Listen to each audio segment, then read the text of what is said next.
முதலில் மக்கள் உணர வேண்டும். அவருடைய நோக்கம் என்னன்றதை உணரணும். தமிழ்நாட்டில் நாளைக்கு என்ன நடக்குன்னு ஒரு கேள்வி இருக்கு. 6 மாதத்தில் வரப்போற தேர்தல் மிக மிக பெரிய சின்னாபின்னமான தேர்தலை நம்ம பார்க்க போறோம் தமிழ்நாட்டில். இந்த நேரத்திலாவது மக்களுக்கு ஒரு உணர்வு என்ன வரணும்னு கேட்டீங்கன்னா, தயவு செய்து கைக்கூலிகளை அடையாளம் கண்டு கொள்ளுங்கள். அந்த மதத்தில் இருக்கின்றவர்களே அவர்களை நோக்கி உங்கள் விரல்களை நீட்டுங்கள்.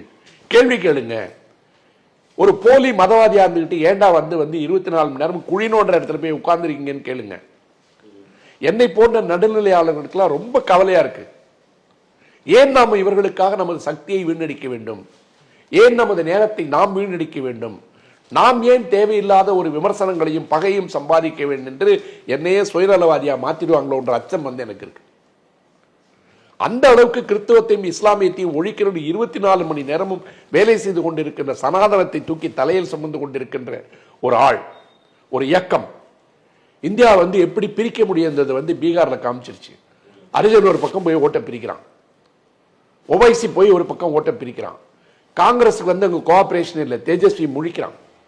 உடனே நாங்கள் ஜங்கல் ராஜுக்கு முடிவு கட்டுன்றீங்க, காட்டாட்சிக்கு நாங்கள் முடிவு கட்டும் சொல்ல இந்தியா பூரா என்ன ஆட்சி நடக்குது? ஆகவே மக்களே நாம் நடந்து போக இருக்கின்ற பாதை இன்னும் 5 மாத காலத்திற்குள் தமிழ்நாட்டுடைய தலையெழுத்து என்ன என்பதை தீர்மானிக்க போகின்ற ஒன்று.